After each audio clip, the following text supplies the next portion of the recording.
Bonjour à tous et à toutes. Nous allons essayer de détailler la phase 0-6 mois de l'élevage des génisses laitières. Une phase un peu très importante, cruciale, durant laquelle il ne faut rien laisser au hasard. Alors effectivement, la phase 0-6 mois, c'est une phase d'élevage stratégique des génisses laitières.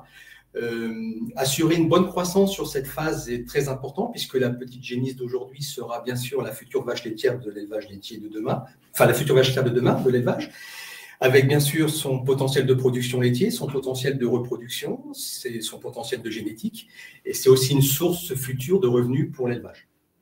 Alors première phase importante, une phase physiologique un peu exigeante, la phase de 0 à 2 mois et demi, le fait de faire passer la génisse de monogastrique à ruminant. Physiologiquement, une phase un peu exigeante. Autre point important sur la phase 0-6 mois, un développement corporel qui est très très important, et je pense notamment aux tissus osseux et aux tissus musculaires, squelettiques, que vous voyez en rose et en gris clair sur le diagramme. Donc c'est le futur gabarit de la vache laitière, la future musculature de la vache laitière. Donc c'est une période sur laquelle il faut commencer à bien travailler la croissance des génisses. Donc, il ne faut rien laisser au hasard et avoir une conduite de précision sur cette phase 0-6 mois, car les enjeux sont relativement importants. Il y a bien sûr des enjeux techniques, des enjeux économiques et puis des enjeux sanitaires. Nous les détaillerons un tout petit peu plus loin, brièvement. Toujours avoir en tête les deux principaux objectifs, il y en a d'autres, mais les deux principaux, c'est d'avoir une génisse qui pèse plus de 200 kg à 6 mois, c'est-à-dire qui fait plus de 30% de son poids adulte, et ceci, quelle que soit la stratégie d'âge au vélage. Vous voyez sur ce graphique la superposition de trois courbes théoriques de croissance poids H-type, comme on dit, entre un vélage précoce, un vélage intermédiaire et un vélage tardif.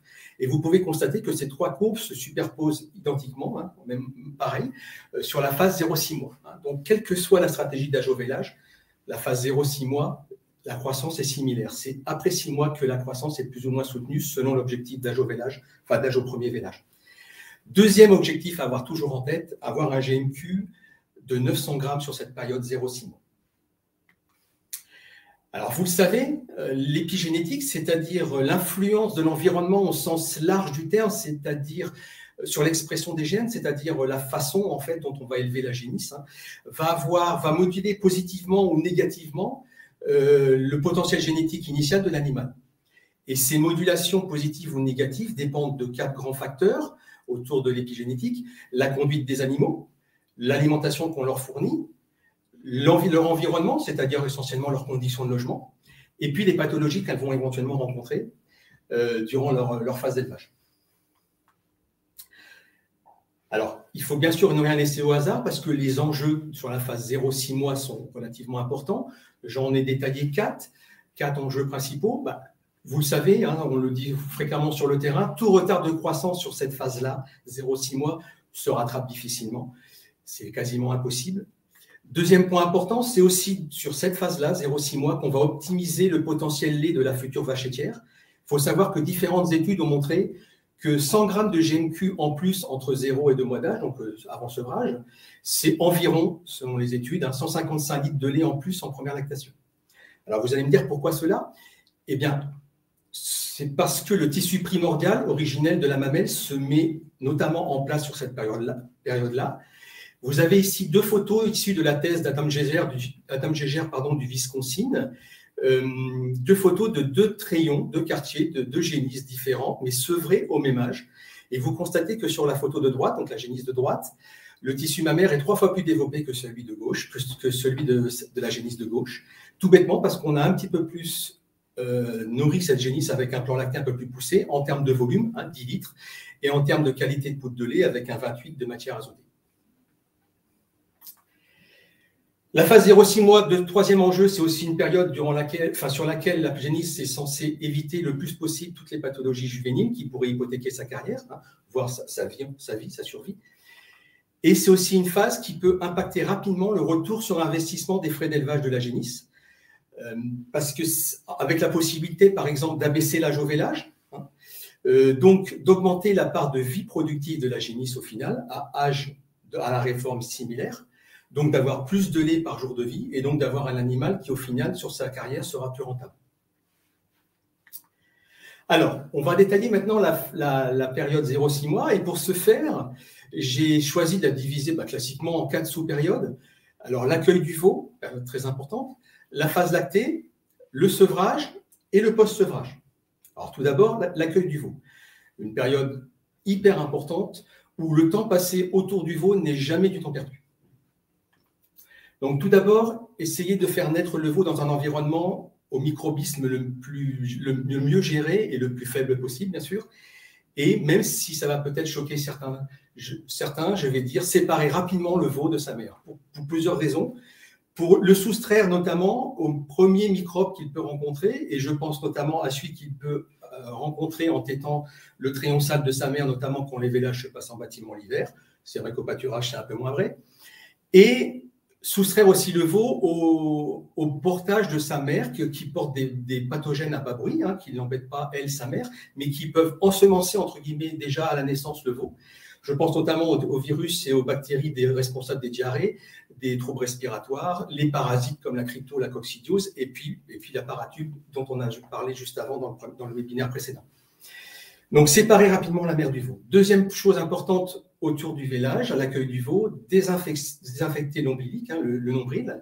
Pourquoi? Parce que c'est une porte d'entrée de bactéries dans le corps du veau, du fait de la persistance de quelques résidus de canaux ou de vaisseaux qui se dirigent vers les organes du veau, et qui peut avoir des complications assez importantes parce qu'on peut avoir des abcès hépatiques, des septicémies, des cystites, des néphrites ou des arthrites, des polyarthrites, etc., par diffusion de ces germes dans le corps du veau. Donc, importance de la désinfection de l'ombilic.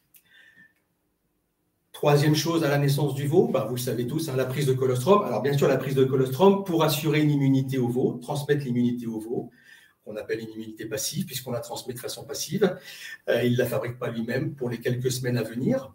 Une immunité, bien sûr, mais il n'y a pas que ça dans le colostrum.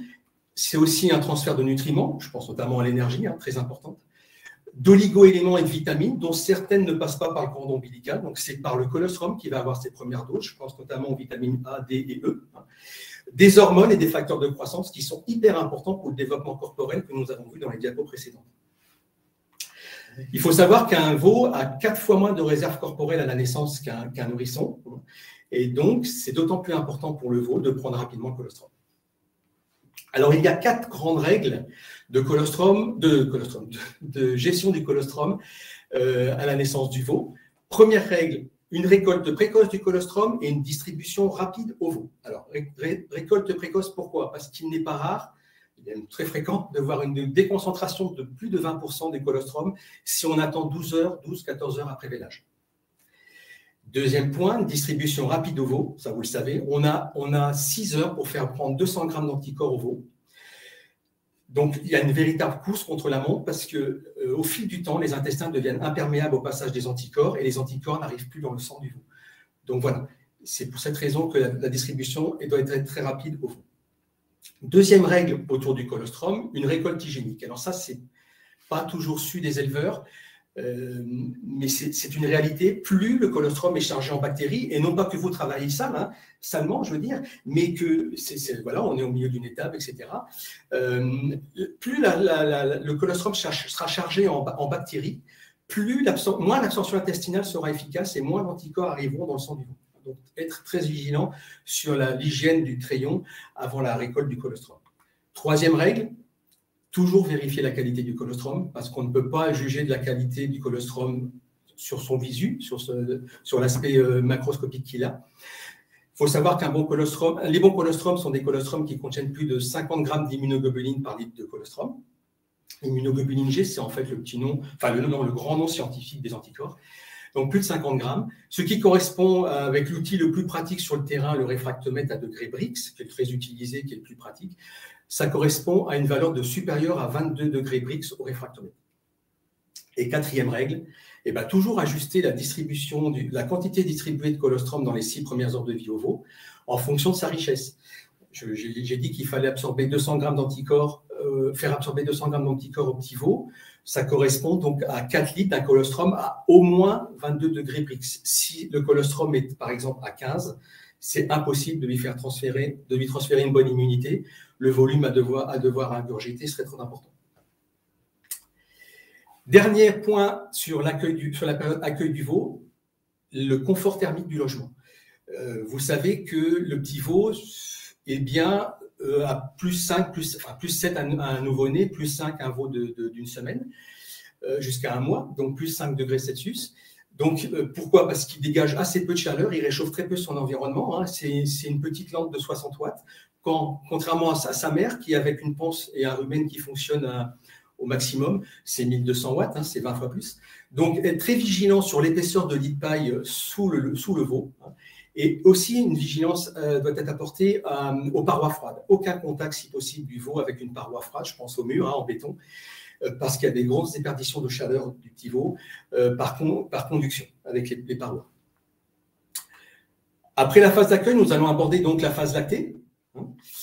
Et il faut savoir que sur la phase lactée, durant les 3 premières semaines de vie, le veau ne digère quasiment que du lait. Hein. La part de nutriments apportés par le peu de concentré qui est à disposition, et ce n'est pas toujours le cas, nous le verrons plus loin. Le peu de nutriments apportés par le concentré, ce n'est pas grand-chose. Donc, c'est vraiment le lait qui est le plus important. Il faut vraiment un plan lacté qui couvre tous les besoins du veau. Souvent, ce qu'on voit sur le terrain, c'est que certains éleveurs ont une réticence à pousser en volume la quantité de lait, notamment de peur d'arriver de diarrhée alimentaire. Hein, et on a des fois une sous-alimentation. Alors, par exemple, pour vous en rendre compte, j'ai pris l'exemple du lait entier. Hein, un veau de 50 kg a besoin d'environ 5000 kcal par jour. Il faut savoir qu'un litre de lait entier, moyen, un TB 42, 44, c'est 660 kcal par litre de lait. Donc, c'est au moins 7 litres et demi de lait par jour, voire 8 si on est à TB 40. Et on doit arriver à cette phase plateau de 2 fois 3 litres et demi ou 2 fois 4 litres si on a 2 repas par jour, dès la fin de la 2e semaine. Il faut y aller assez vite. D'accord ? Les conditions de réussite du plan lacté, ben, vous les savez, je les rappelle brièvement, c'est la régularité dans tout, c'est-à-dire dans les horaires de distribution, dans le cérémonial autour de la fabrication du lait, du réchauffement du lait ou de la fabrication du lait en poudre, la température de distribution du lait au veau et les volumes constants de manière à éviter les troubles digestifs. Si on travaille au lait entier, il faut faire attention à la valeur du taux butyreux du lait. Hein. Un veau ne peut valoriser qu'une certaine quantité de matière grasse par repas. Hein. C'est de l'ordre de 400 grammes de matière grasse par 100 kg de poids vif et par repas. Ce qui correspond pour un veau de 40 kg avec un taux butyreux de 44 au tank à 3,5 litres. C'est pour ça qu'on retire 0,5 litres de distribution à chaque augmentation de 4 points de TB que vous voyez sur le tableau à côté de la diapo. Autre point important, une hygiène irréprochable de tous les ustensiles de fabrication de poudre de lait ou de préparation du lait et du lait entier et de distribution, hein, les biberons et autres. Et puis, une maîtrise des pathogènes. C'est sûr que si on a de l'infectieux qui est là, des virus, des colibacilles ou de la crypto, des choses comme ça, ça va déraper, quel que soit le plan lacté qu'on a choisi. Alors, si on n'est pas au lait entier et qu'on est en poudre, là où il faut être très vigilant, c'est la quantité de poudre, la concentration de poudre par litre de lait de buvée, hein, la matière sèche. Et je pense que vous le savez, on peut vérifier cette concentration de poudre avec le réfractomètre, qui est une deuxième utilisation du réfractomètre après la qualité du colostrum, avec la formule suivante. La mesure lue dans le réfractomètre est égale à la matière sèche, la concentration de poudre, moins 2 points. Alors, certains enlèvent 1 point par sécurité, mais les formules dans la littérature sont plutôt avec 2 points. Donc, ce qui correspond, si on prend 2 repas par jour à 130 grammes de poudre de lait dans 1 litre de buvée, c'est-à-dire 13% de matière sèche, et ben, ils font 13 moins 2, il faut qu'on lie au moins 11 à la lunette, au réfractomètre. Et si on est à 1 repas par jour, il faut 200 grammes de poudre de lait par litre de buvée, 20% de matière sèche, on retire 2 points, il faut au moins avoir 18 au réfractomètre. Autre point très important sur la phase lactée, ben, il n'y a pas que du lait. N'oubliez pas qu'on veut faire devenir ruminant la génisse, hein, et assez vite si possible, pour minimiser l'impact du coût de la phase lactée. Donc, distribuer des aliments solides et distribuer de l'eau, bien sûr. Alors, des aliments solides, de la paille ou du foin très fibreux, à l'aliment premier âge, et de l'eau. C'est le brassage eau, aliments concentrés, je veux dire, et fibres, paille, foin fibreux, qui va former le volume de la panse, la musculature de la panse et former aussi les papilles ruminales qui permettent l'absorption des nutriments. Donc, de la paille, un aliment appétant, renouvelé tous les jours, assez riche en énergie parce que la capacité d'ingestion du veau est relativement faible, donc il faut des valeurs assez élevées, au moins un UF. Et puis, il est toujours riche en azote. Il ne faut pas oublier, je vous l'ai dit au début, que la croissance est là, notamment osseuse et musculaire, et qu'il faut beaucoup de protéines. De l'eau, c'est peut-être le point où on voit le plus souvent, le point qui pêche le plus souvent en élevage. Il n'y a pas forcément de l'eau dès la première semaine de vie du veau. On pense que les repas lactés suffisent. Eh bien non, il faut de l'eau en plus. Ça peut même aller jusqu'à 5 à 6 litres d'eau en plus des repas lactés en plein pic estival quand il fait très chaud. Je vous ai mis le tableau pour que vous visualisez les choses. Donc, bien sûr, de l'eau dès la première semaine de vie et une eau potable, sinon dangéopathogène.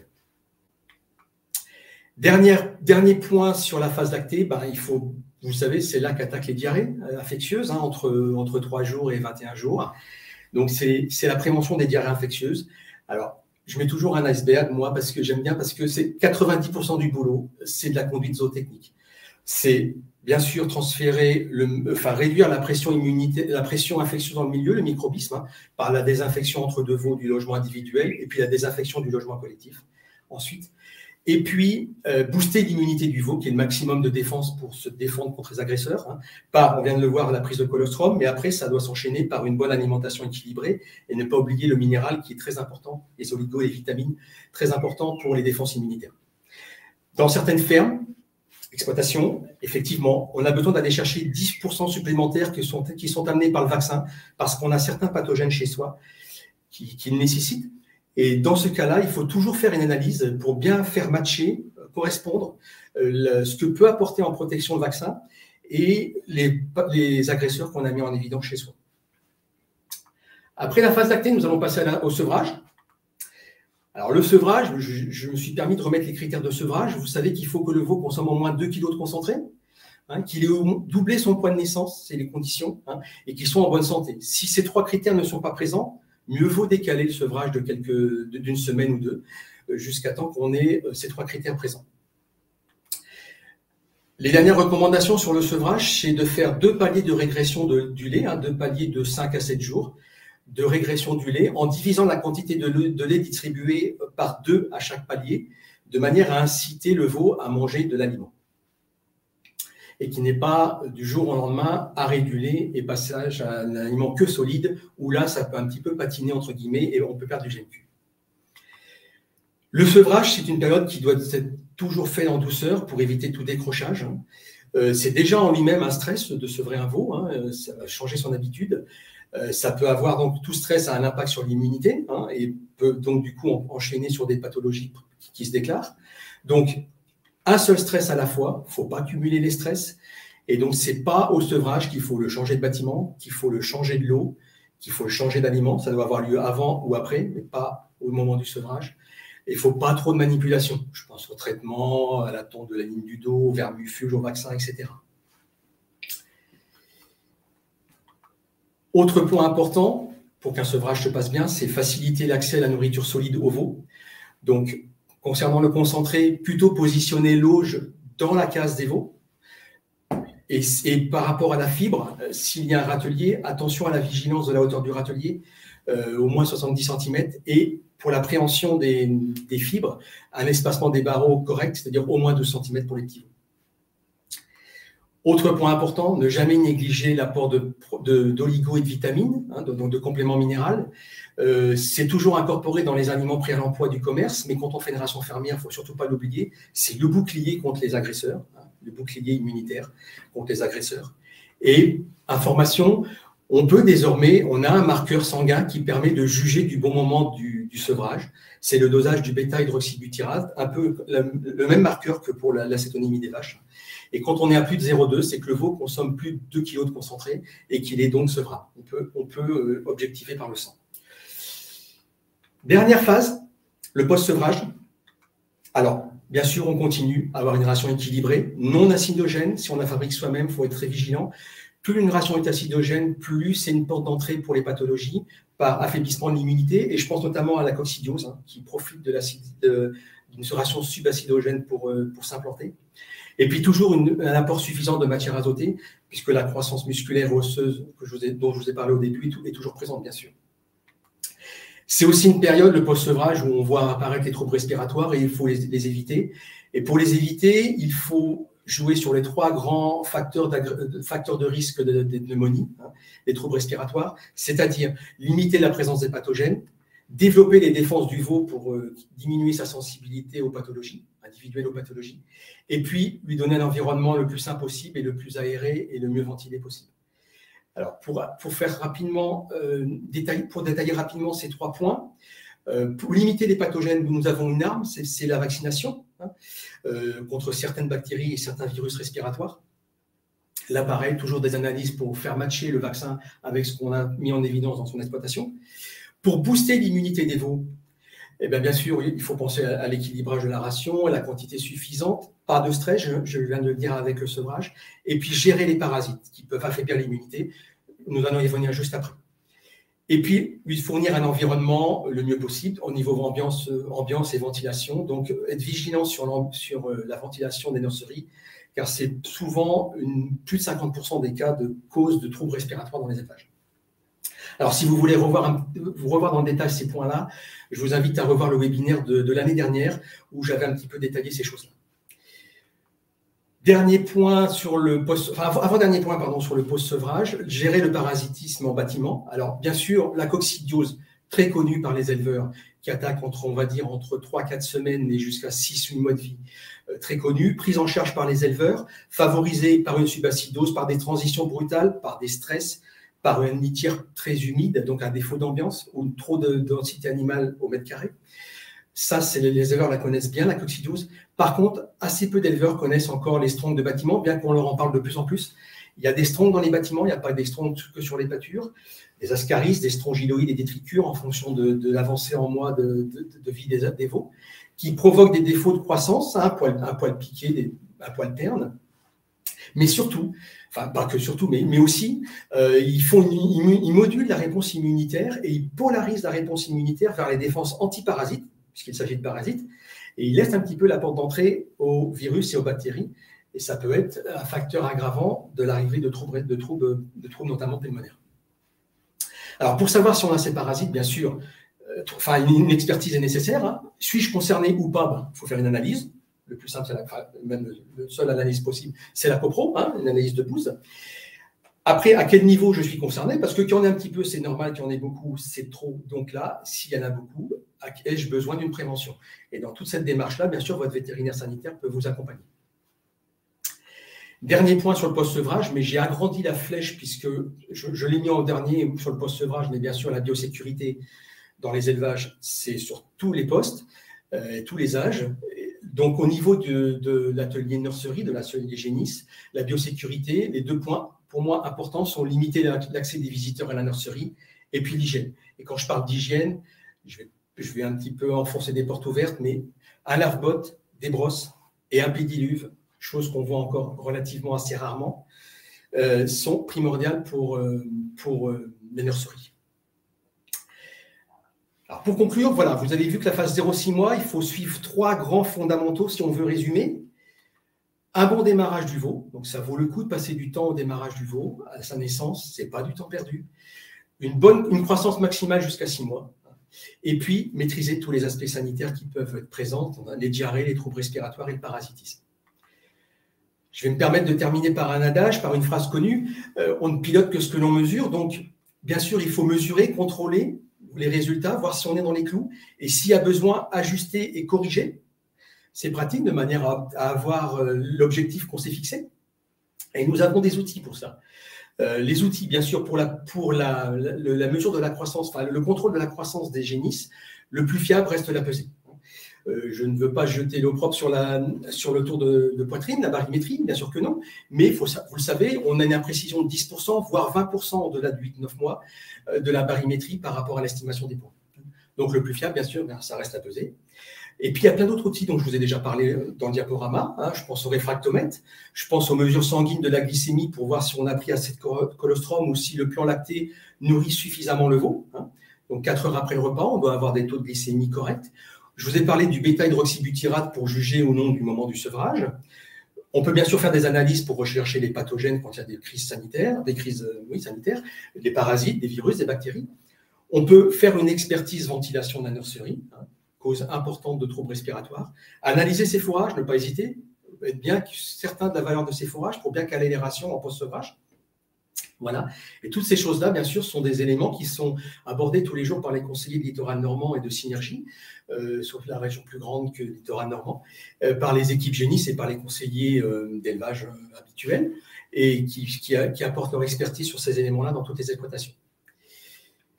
Voilà, donc il est donc permis de rien laisser au hasard, d'avoir des belles génisses à 6 mois qui pèsent plus de 200 kg et d'avoir plus tard des futures vaches très performantes.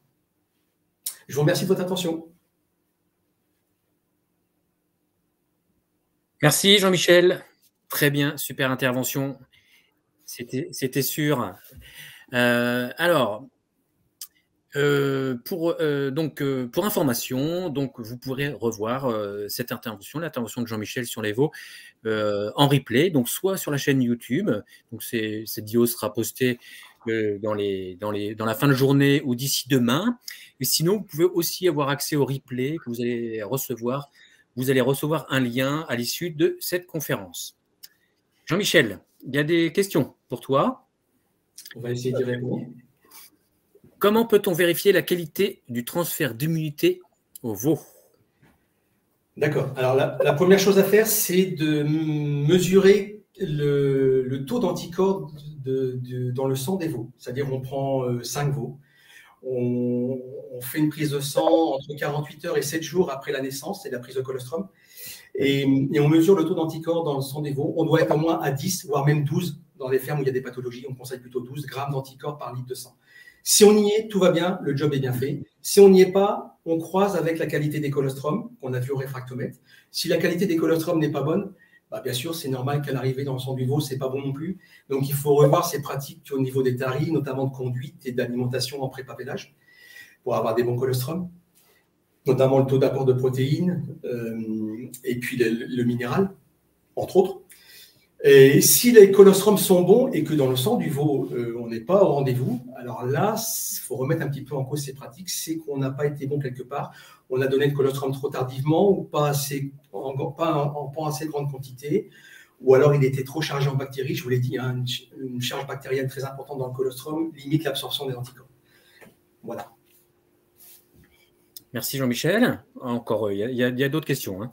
Comment pallier au défaut de qualité de colostrum? Alors, le plus simple, c'est de faire une banque de, enfin, le plus simple et le plus économique aussi, c'est de faire une banque de colostrum, puisque rien ne remplace du colostrum. Donc, mesurez vos colostrums et congelez vos colostrums à plus de 25 au réfractomètre, de manière à pouvoir pallier à tout manque de qualité de colostrum sur une vache qui n'aurait pas un bon colostrum. Il y a bien sûr sur le terrain des compléments alimentaires colostrum, hein, mais il faut savoir qu'ils apportent entre 10 et 40, 50 maximum, 10, allez, je veux dire 50 pour ne pas tricher. 10 et 50 grammes d'anticorps, vous vous souvenez qu'on doit faire prendre 200. Il faudrait 4 compléments, même du meilleur, à 50, 4 compléments de 50 pour faire la valeur d'un litre de 2 litres de colostrum qui est très bon. Donc le plus économique et le plus pratique et le plus sûr en qualité et aussi en concordance avec le microbis qu'on a dans sa ferme, c'est celui qu'on a chez soi, qu'on peut congeler. Du coup, Jean-Michel, j'en profite aussi pour passer le petit message qu'on fait de la collecte de colostrum aussi à Littoral Normand et qu'on peut, si vous le souhaitez, collecter vos excédents de colostrum. Donc voilà, ça permet de valoriser les excédents de colostrum. Voilà, et donc plus on a de meilleurs. Et de travailler en aval sur la qualité si on se rend compte qu'elle n'est pas si bonne que ça. Exactement, ça permet aussi renforcer la survie des veaux. C'est ça, et ça permet aussi de mesurer tous les colostrums dont on dispose. Voilà, le message est passé. Y a-t-il d'autres éléments de biosécurité devant être appliqués à l'atelier des génisses? Oui, j'ai parlé du pédiluve parce qu'on le voit encore très rarement, je trouve. Après, ça peut changer selon les régions, mais à moins d'une crise de tuberculose ou de fièvre afteuse, etc., les pédiluves sont rangés à l'entrée des bâtiments. Alors, bien sûr, le pédiluve, j'en ai parlé, mais il y a d'autres choses. Bien sûr, il faut séparer les tranches d'âge des veaux, éviter le contact des veaux avec les animaux adultes. Il faut limiter les visiteurs, je l'ai dit. Il faut attention au matériel qui passe des ateliers des adultes ou des taurillons aux veaux. Hein, ils transportent des microbes. Et puis, l'hygiène au quotidien et le vide sanitaire annuel avec des désinfections efficaces, notamment quand on parle coccidiose et crypto, tous les désinfectants ne se valent pas. Et il faut choisir des bons désinfectants actifs sur la crypto et la coccidiose quand on est sur l'atelier Génis. Merci Jean-Michel. Encore une, donc intéressant. Peut-on donner du lait à cellules ou avec des résidus d'antibiotiques aux veaux? Résidus antibiotiques, non. Non, parce qu'on va, bien sûr, l'antibiotique va détruire une partie de la flore digestive et de la flore utile à la digestion du lait, donc non. Et en plus, on est en pleine fabrication de résistance aux antibiotiques, donc bien sûr que non. Cellules, dans l'absolu, non. C'est vrai que c'est compliqué sur le terrain puisqu'on a du lait qui n'est pas valorisé dans le temps, qu'on ne sait pas comment faire. En tout cas, si vous devez en donner le plus pauvre possible en cellules, parce qu'il faut savoir que le lait à cellules, ce n'est pas la même digestion, ce n'est pas la même qualité de nutriments et ce n'est pas la même prise en masse du caillé dans la caillette, donc de digestion, donc ce n'est pas le top. Une question colostrum, distribution du colostrum, biberon ou drenchage? Ah, alors les deux sont possibles. Le but du jeu, c'est de faire passer les 200 grammes en 6 heures. Hein, les 200 grammes d'anticorps en 6 heures, et en fonction de la qualité du colostrum, on sait que c'est plus ou moins un volume important de colostrum, pardon. Si on passe par drenchage, aucun souci, on sait que c'est passé, on passe 4 litres depuis 22 au réfractomètre. Voilà, l'immunité est passée, les nutriments sont passés, le veau est tranquille pour ses généralement 24 heures à venir et il n'a pas soif avant. On est tranquille. Et ce n'est pas traumatisant du tout en apprenant le geste et en étant vigilant sur l'agressivité de la sonde qu'il faut des fois passer à la toile débris pour enlever les petites babilles qui s'est formées par mordillage des dents du veau. Après, on peut très bien prendre la méthode douce, entre guillemets, c'est-à-dire 2 biberons, mais alors normalement 2 biberons de 2,5 litres, 3 litres, et rapprocher dans les 6-8 heures. Quoi. Et c'est assez rare de voir un éleveur revenir 6 heures après la biberon de la naissance, sauf si on est à la période de la traite, bien sûr, et de la nourriture des veaux, pour revenir faire un deuxième biberon. Donc les deux me vont, le tout est appliqué, l'un ou l'autre. D'accord. Alors, il y en a encore une autre, il y en a encore 2 autres, et il y aura celle du président encore. Donc, y a-t-il une poudre de lait à utiliser de préférence? Non, on ne peut pas dire ça. Faut adapter la poudre de lait avec la qualité de l'aliment à côté. Chaque poudre de lait a sa caractéristique. Il y a les poudres de lait riches en protéines, en poudre de lait écrémée. On a généralement des génisses, on a moins de surprises, la croissance est plus belle, on a des génisses un peu plus rondes. La digestion se fait comme du lait normal, donc en 6-8 heures dans la caillette. Voilà, ça dérape moins s'il y a un petit peu de sanitaire présent, un petit peu de diarrhée, voilà. Avec les laits plus riches en lactosérum, ça peut déraper plus vite, notamment si on a des troubles sanitaires. La croissance peut de ce fait-là ne pas être au rendez-vous, mais s'il n'y a pas de troubles sanitaires, ça peut le faire, il n'y a pas de souci, si on respecte des volumes d'apport. Et puis, si on a en face, puisque le lactosérum est un peu peut-être moins riche que la poudre de lait écrémée, si on a en face un bon complément alimentaire, un bon floconné ou un bon aliment premier âge. Dernière question de Louis. On t'a reconnu, Louis. On l'a connu. Qu'en est-il de l'élevage en case individuelle des veaux avec la nouvelle charte des bonnes pratiques? À ma connaissance, en élevage conventionnel, la charte des bonnes pratiques n'est encore pas bien calée. Il n'y a pas d'obligations nouvelles. Les obligations nouvelles sont en bio. C'est-à-dire le veau ne peut rester tout seul que jusqu'à 7 jours de vie. À partir de 7 jours de vie, il doit être au moins avec un copain ou plusieurs. Et il doit sortir après 6 semaines de vie, il doit avoir accès à l'extérieur si le climat le permet, hein, pas en plein hiver, bien sûr. En conventionnel, ça n'est encore pas rentré à ma connaissance dans les mœurs, je peux me tromper, mais je ne pense pas. Mais ça va sans doute venir, c'est possible qu'on voit arriver ces choses-là. Vincent, président, vous avez une question? Oui. Une petite question. C'est un éleveur qui a fait évoluer sa pratique et après la phase clostrale, il était à 3 litres de lait par buvée matin et soir et il avait plutôt des soucis de diarrhée. Il a baissé à 2 litres pendant la première semaine et donc il n'a plus de soucis. Et sa question, c'est est-ce que l'avenir par rapport à sa production laitière de ses veaux sont entachés en modifiant cette pratique? Non, si le veau se rattrape sur le concentré. Donc là, il faut vraiment pas être, faut être très vigilant sur la qualité du concentré. Il faut un concentré appétant, riche en énergie, riche en MAT.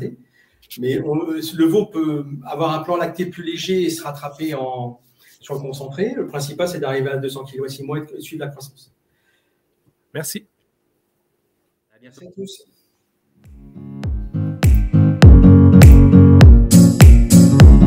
Merci d'avoir regardé cette vidéo. Si vous souhaitez en découvrir plus, abonnez-vous sur notre site. Vous lâchez un petit pouce bleu. À bientôt.